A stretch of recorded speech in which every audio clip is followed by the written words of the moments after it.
Oh, good. Good. Good.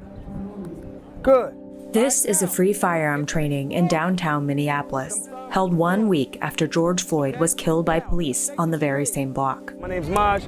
My organization is called Black Guns Matter. Maj Toure often leads free self-defense lessons with replica guns, but this time feels different. We are here because a man's life was taken, and we are not allowing that to happen again. Maj is passionate about firearms education, something he says is sorely needed in many cities where people don't always know the path to legal gun ownership. And while many argue that the way to prevent violence is to have fewer guns, Maj says the opposite. When I hear unarmed black man, I'm sad, because there should be no such thing.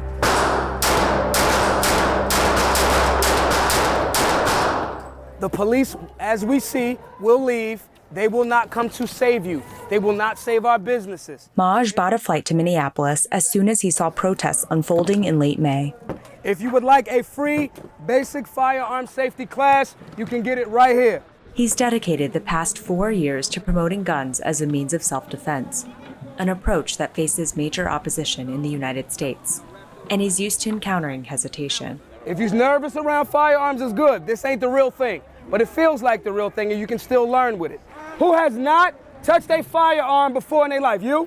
Now, is he gonna be looking at the bad guy that's trying to get him? No. He's gonna focus completely on that front sight. I believe that more black people would be alive if they were armed. The question of whether guns make anyone safer is highly debated in the United States, and studies show that certain firearm regulations can lead to less gun violence.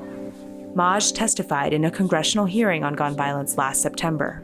To add more restrictions to good Americans solves nothing. That's where he met Amber Goodwin, who runs a gun violence prevention group and has a different approach to the issue. What we do know is that when black people do have guns, they are still shot and killed by police or by other bystanders. Breonna Taylor, her boyfriend was lawfully owning a gun and she was still shot and killed. And so I think the issue is larger than just give black people guns. About a quarter of black Americans said they are gun owners in a 2017 survey, compared to 36% of white Americans. But the National African American Gun Association says ownership among black people is growing. Nearly 15,000 new members have joined so far in 2020, according to the founder. We're probably unofficially over 45,000 people that have joined the organization. Last 3 months have been the most growth that we've seen in the organization. Ahmaud Arbery, George Floyd, that was the turning point. And Maj says demand for his services is higher than ever. The phone calls are up, about 4 to 6 extra a day. I have 20,788 unread emails. And that's a big difference from when Maj started the group in 2016, with the goal of filling a gap he says other gun groups weren't paying attention to. We saw so much ignorance going on. We saw that people were catching the same, possession of a firearm charge. We created a space to let people know what process it was of getting a firearm lawfully, carrying it on their person if they chose to, while being safe and responsible. In a country where black Americans are 10 times more likely to die by gun homicide than white Americans, according to an advocacy group, Amber says many people are left out of the conversation.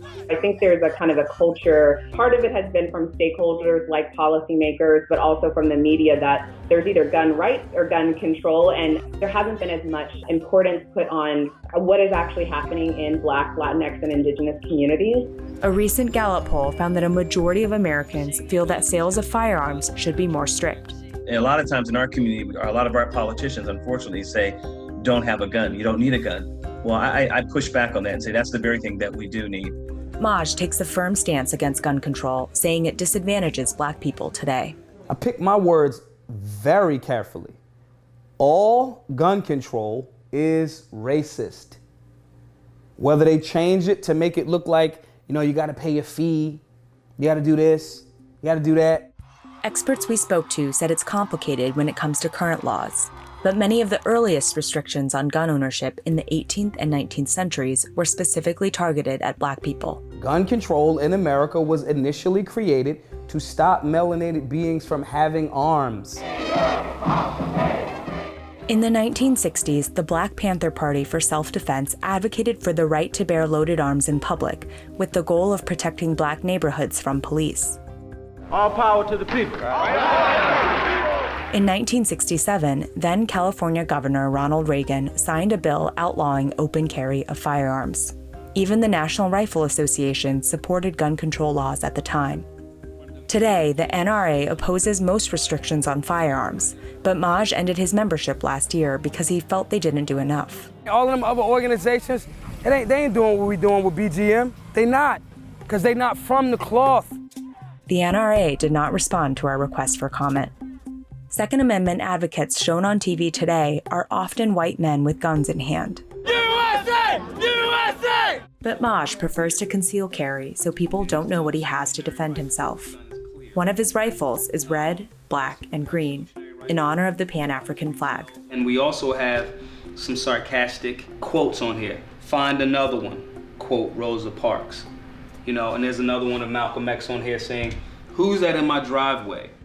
If you got a gun and I got a gun. Seems like we already made a mistake then. No. Back in Minneapolis, some onlookers challenge his approach. It depends on the situation. No, here's the situation. I'm the bad guy. I'm coming to kill you because I want that sweet bandana you got. What do? You don't have a gun. I got trouble then. You die.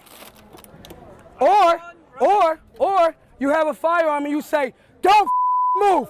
Listen, the police have been called, even if I never call the police, but I'll say it. I won. I beat you. You're right. He said he's white too. He's white like you. He said I'm right. The key, he says, is education. You should have the ability to defend yourself. It is your Second Amendment human right to do so. You want to treat this muzzle like a lightsaber on Star Wars, all right?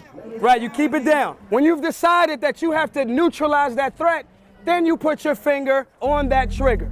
There is so much fear and misinformation on firearms in general, which, as a country that has a Second Amendment as part of their Constitution, it's something that's really important for us to learn. I haven't considered buying a gun. Maybe I am considering it now. And when Maj walks into a Black Lives Matter crowd and meets so many people who have never touched a gun before, he says his work feels all the more urgent. People somehow forget that we have the right to defend our lives with firearms. On three. 1, 2, 3. Love and respect, George. Absolutely. I'm out, y'all.